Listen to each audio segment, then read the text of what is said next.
Okay, let me get through the part on, let me finish up kind of just on some things on what we're talking about in courtship, and then we'll go on into some questions. Yesterday I gave you the perfect case scenario.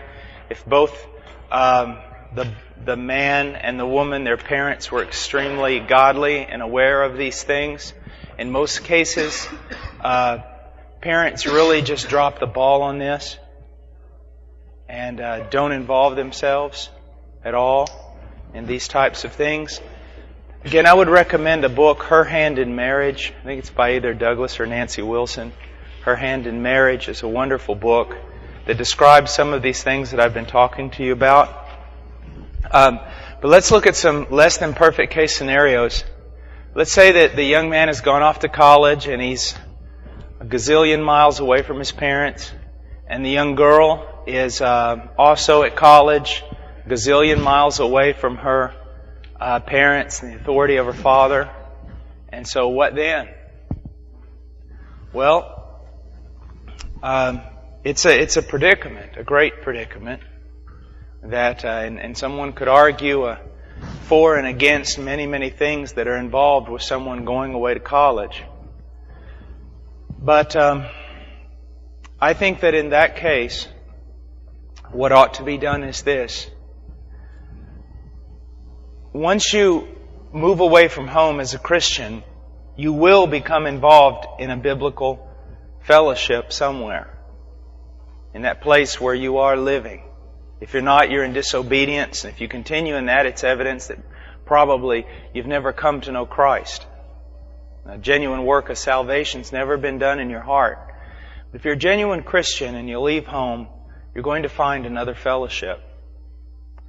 And in finding that fellowship, there's a thing throughout the New Testament, we don't have time to go into it, but it's pastoral authority of elders. In the New Testament, there wasn't just a main pastor. In the New Testament, there were elders, a multiplicity of elders, men who pastored the church together, that shepherd the people of God. Shepherding means more than doing administration. As a matter of fact, administration is a very small part of shepherding and the pastoral work. But because our ideas of church have become so you could say twisted. Usually a church is built upon a pastor who preaches, spends a lot of time doing administration, worrying about the windows and whether or not the grass gets cut. You have a body of deacons who are acting more like elders even though they don't qualify as elders, or they're not really involved in the church. And they're not doing the job of a deacon, and they're not qualified to do the job of an elder, and everything just kind of falls apart. But what you're supposed to have is a group of men who are called by God and gifted by God, according to 1 Timothy chapter 3, to shepherd God's people. And they're primarily to be involved in shepherding the spiritual aspects of the church. Preaching, counseling, shepherding, not only on a congregational basis, but on an individual basis. To take care of all the other activities in the church, God has given deacons. And that's what they're to do, to take all that weight off of the pastors so that the pastors can have time to do this. And what would be this? Let's say that you've moved away from home and you found somebody that you think maybe is God's wife for you. And you call your father, he's a long distance away, he can't really get it as involved as he would like to. She calls her parents possibly, and there's just, the parents are too far away. So hopefully you're in a local congregation with biblical elders who are going to get involved. And you go to your father, yes, you call him on the phone, you even have him come down to the university or whatever, but you also have, in his absence, godly elders in the church to whom you're going to go, and they can counsel you. And not only can they counsel you and fulfill the role of a father, in a sense, but they can also set up the parameters for your courtship and set the rules down.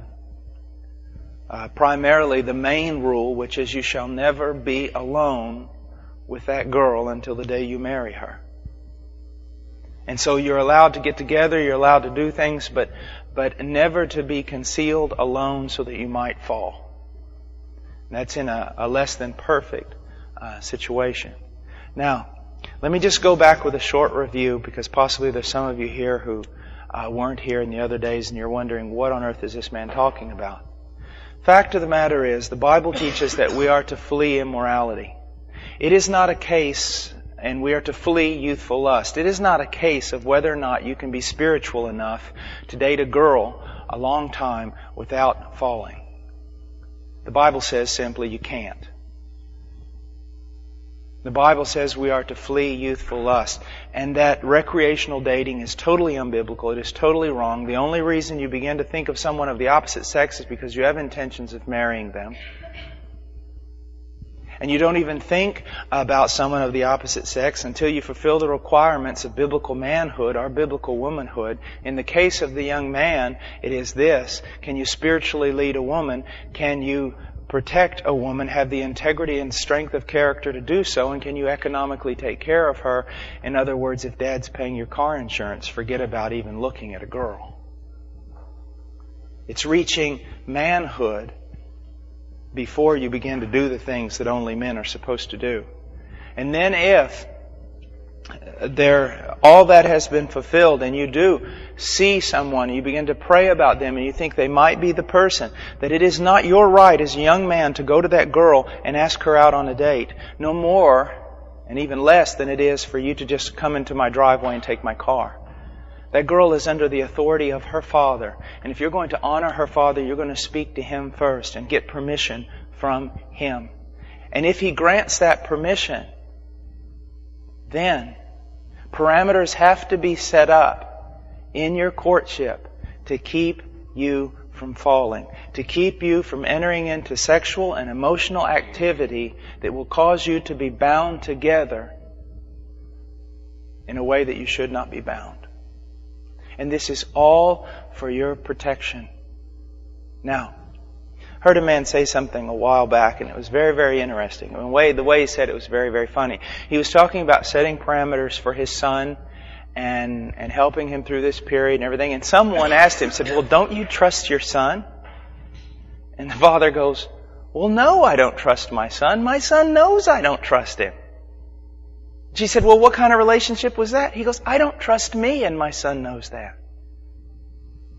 It's not a case of, don't you trust me to be alone with a girl? The answer is, God doesn't even trust you to be alone with a girl. And that's why He builds parameters around it and says, don't do it. It's not that He doesn't love you. It's not that He doesn't care for you. And it's not that He won't entrust great things to you. He's simply saying, in this certain area, no. Because you're not made in a way, well, let me put it this way. You're alone with a girl enough time that you're attracted to, you will fall. You will. Some of you already have proved that. You will. No matter how much you pray, no matter how much you fast, no matter how much you read the Word, no matter how many Christian concerts you go to, you won't remain pure. And that's why these parameters are set up and have been set up. Not only by Christian people, but in various cultures throughout history. It is just known. You cannot do this. Now, the only place where you can is a pagan culture that says it's okay to have sex at 12 with as many partners as you choose until the day you decide to get married. But you didn't learn that from Jesus. Now, first of all, we'll address for just a little while, for just a moment, questions dealing with this topic. Okay?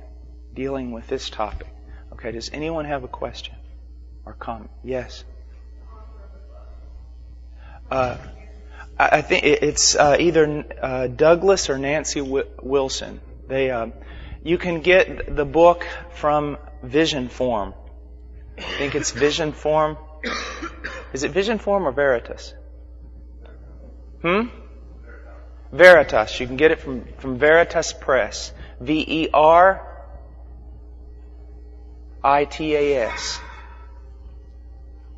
A lot of stuff they have on there about the family is very, very good. Theologically, I do not agree with them. They are kind of there's some theological things there that are kind of, especially with regard to the structure of the church, the relationship of civil government and things like that. I think they go overboard on that. But as far as the family and marriage, they've got some really good books. And on children. Yes? As far as you're talking about the people that you previously dated will be there like at your wedding day. What about forgiveness? What if you've gone before God and repented of these past things? Mm-hmm. Well, people who have had... Did everyone understand the question? Hear the question? The question was... Paul, you talked about the fact that if you've had a lot of relationships, then when you go to your marriage, all those people that you've had relationships with, they're kind of there with you at the wedding. They'll be involved in your marriage. And what about forgiveness and God's healing in this? Well, first of all, let's look at something. The emotional aspect of a man is just as real as the physical aspect of a man or a woman. Let's take a young boy in college who is immoral, has sex one night with the wrong person and gets AIDS. Goes to God, becomes a Christian, goes to God for forgiveness. He still has AIDS. What you need to realize is that there is healing in Jesus Christ, but here's something that your Christian culture has sold you, and it's a pack of lies. That Jesus is the fix-it-all. That you can basically live any kind of life in the world, go to Jesus, and He'll fix all the scars, fix all the problems and everything. No, there are scars that you will carry with you all the days of your life. And they work as reminders. And although God can bring great healing and God can do many things, at the same time, we have to not presume upon God that, I can enter into these relationships and then later on God will just take care of them. No. Not at all. We carry, I could say scars, I could say residue of disobedience. And it can affect our entire life. Men can fall. For example, I could fall. And if I fell, is there redemption for me? Yes. Is there hope for me? Yes. Could I still be used of God? Yes. Would it be the same? No. Would I carry it? I knew a man who was mightily used of God and saw God do things that very few men in this age have ever seen. And he fell. And years later, he said, "It is still as bitter as gall." And so we have to be very, very careful. Did that answer your question? Okay. Yes.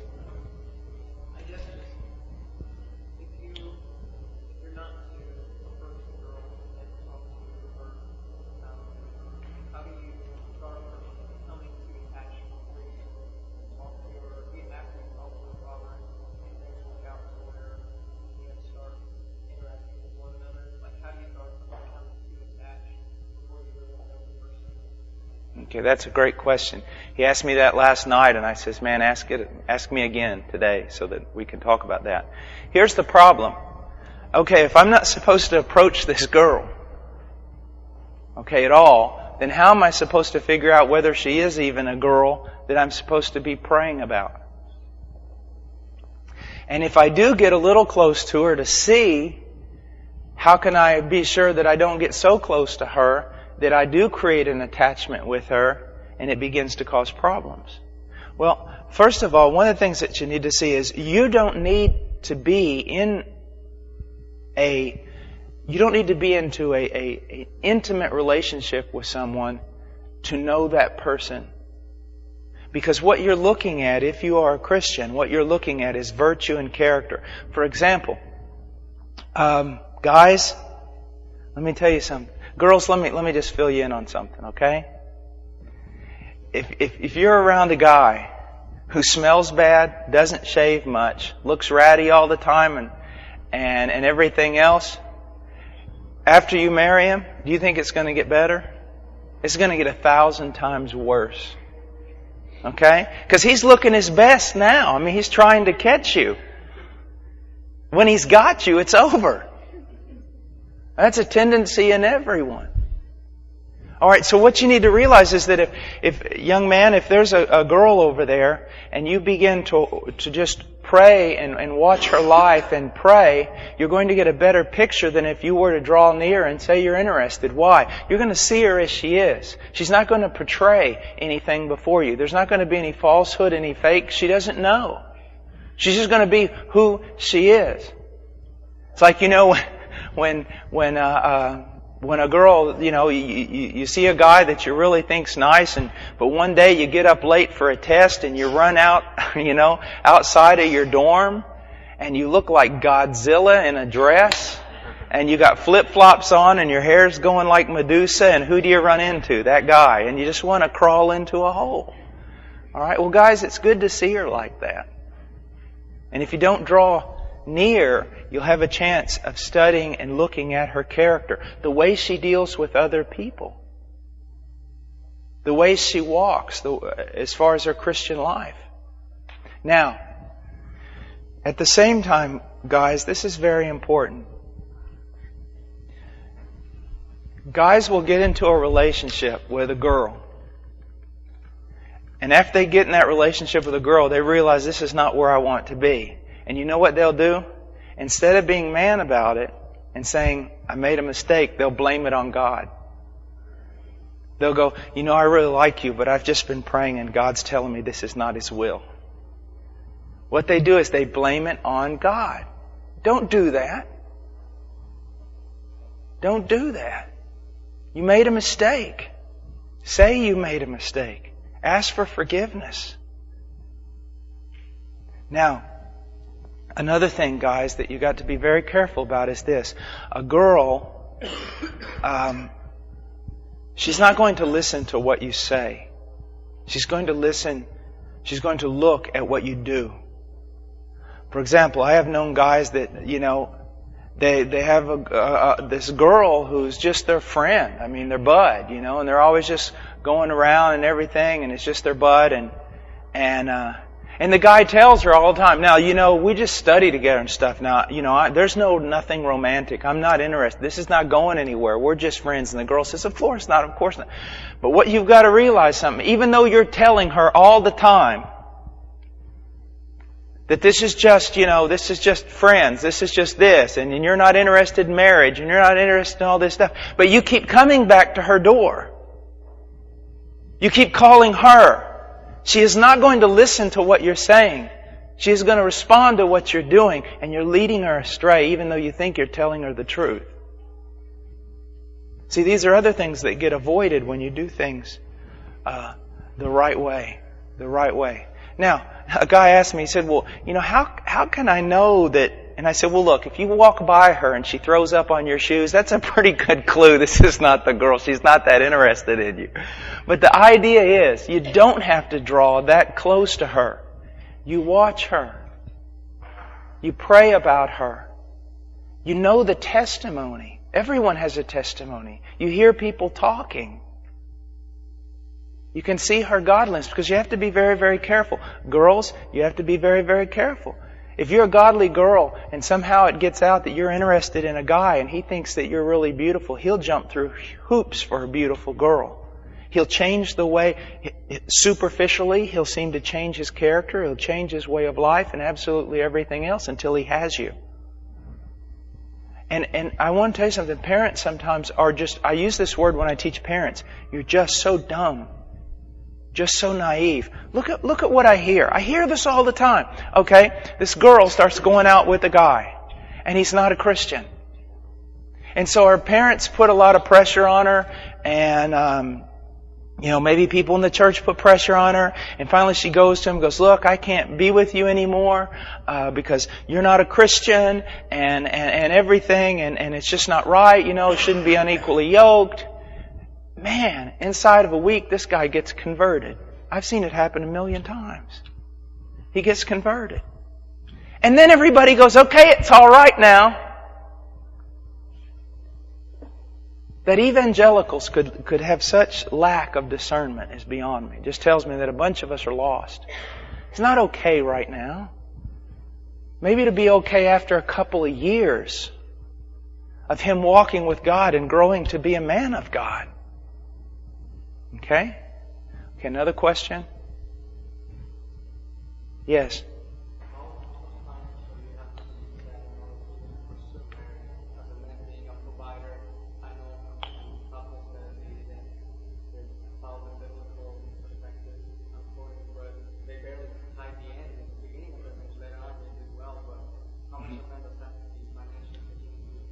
Okay.